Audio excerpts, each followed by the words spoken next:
I'm glad you're with us on Charter Local Edition. I'm Brad Pomerance. We're joined today by Jesse Urquidi. He is a member of the Norwalk-LaMirada Unified School Board. And I'd like to speak with you, sir, about an initiative, a bond that will be on the ballot in November. It is a school construction bond for $9 billion, most of it for K-12, about $7 billion, $2 billion for community college. What do you make of this bond? It's been a long time coming. A lot of folks have been looking for a bond on the ballot. Yes, they have. They had to go to this route because I think, as you know, in 2014, the governor made one phone call and stopped it for the 2014 ballot because he was a water guy back then. Right. The discussions I hear in Sacramento from friends in the assembly and a few other places that he's not going to say anything against it, but he's not going to say anything for it, and he's let some people know his own views on it. So let's talk about that, because as I understand it, what one of his biggest concerns is that the way state law is written today, bonds in the school construction arena favor wealthier districts. And so he would be willing to look at the bond if somehow either the bond or the state law was changed so that the money was spent more fairly. That's a great point. But I will tell you, at least for my school district, please, the way it would actually help us if the bond were to pass, hopefully in November, the current bonds that we have right now, any construction project that is modernization or new construction, we can ask for 40% from that state bond or up to 50% to supplement our funds already. So it's like a match. It's essentially a match, exactly. Yeah, and so exactly like a $100 million project we might do, which we're not doing, but we can ask the state for 50, and we can get 50 million of our own. So it's great for leveraging. Exactly. And absolutely. Didn't you just pass a bond recently? November 2014, we passed Measure G. And did that focus on modernization or? Has both. Has some very, very small projects in new construction. There's a couple of stadiums in there, a gym expansion. Technology is a big piece, but a lot of modernization for air conditioning in the office space areas and our MPRs. If this bond does pass, can you then leverage those funds? We can leverage, absolutely. So I'm presuming you're in favor of the bond. I am very in favor of the bond, yeah. So are you concerned, though, that if what you say is accurate, and I think it is, that the governor will not come out for or against it, that could be a signal that he's against it? And therefore hurt the bond? I don't think so. I mean, everybody sends signals, but if he's actually going to say he's against it, that's another thing. Signals can be interpreted however you want. I mean, as you've seen before. Clearly. But at the end of the day, I think it's on the ballot. A majority of the assembly members are for it. That I know Reaps as well? I'm sorry? Republicans as well?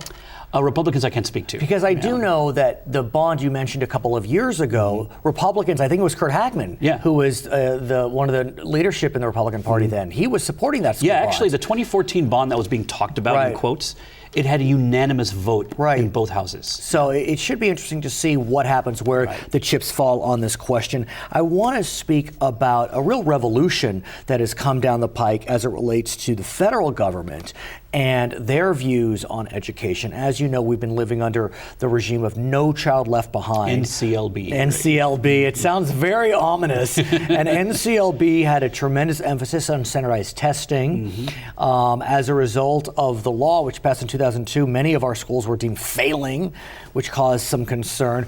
That law is gone. That is correct. And we now have something called Every Student Succeeds, passed in December 2015.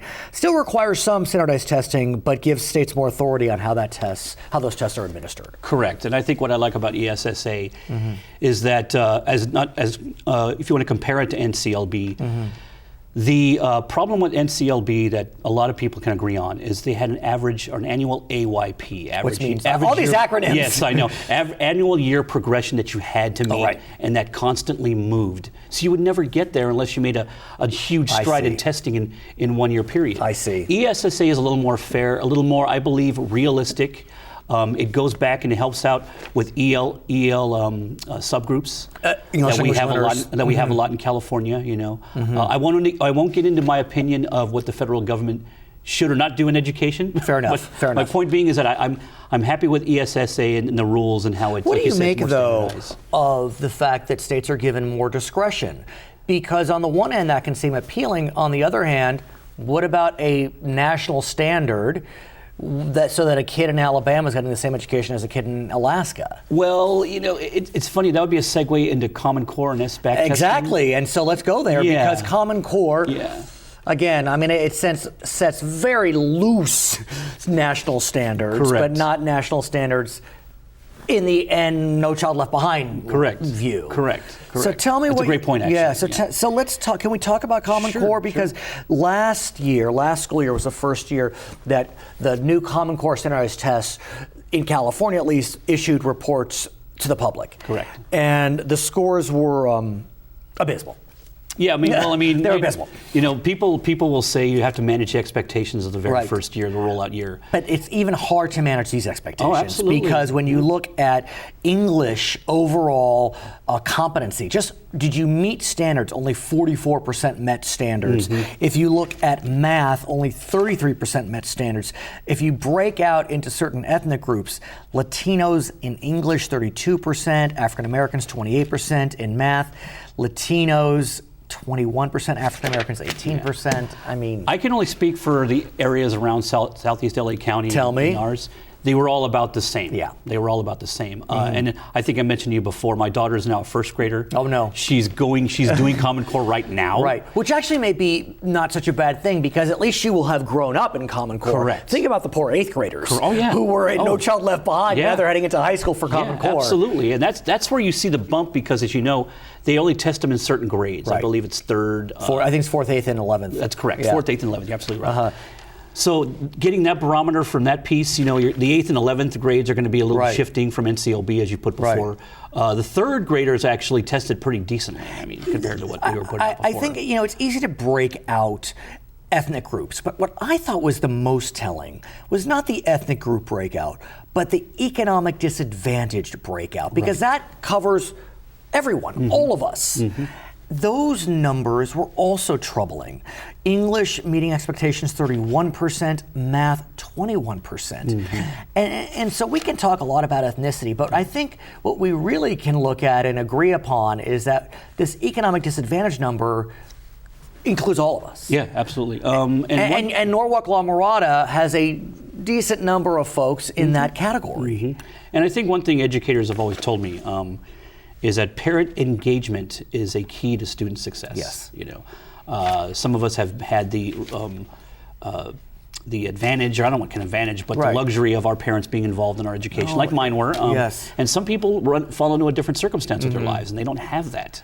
And we do the best we can to support them in different ways, from the school district sites to teachers to professional development to discipline, tutoring. And there's so many nonprofit groups that come in out there and trying to understand that piece. And then you get into, social services and a few other things, where in Norwalk, at least, they do have a social service department in the city. What's interesting about Norwalk-LaMirada is, in a lot of ways, your communities are a microcosm in that you have some very wealthy areas. Yes. And you have some more challenged areas. Correct. So you have kids who are getting all the tutors they need. Correct. And kids that go home to an empty house. Right. And then in La Mirada, there's also an emerging Korean population that we have. And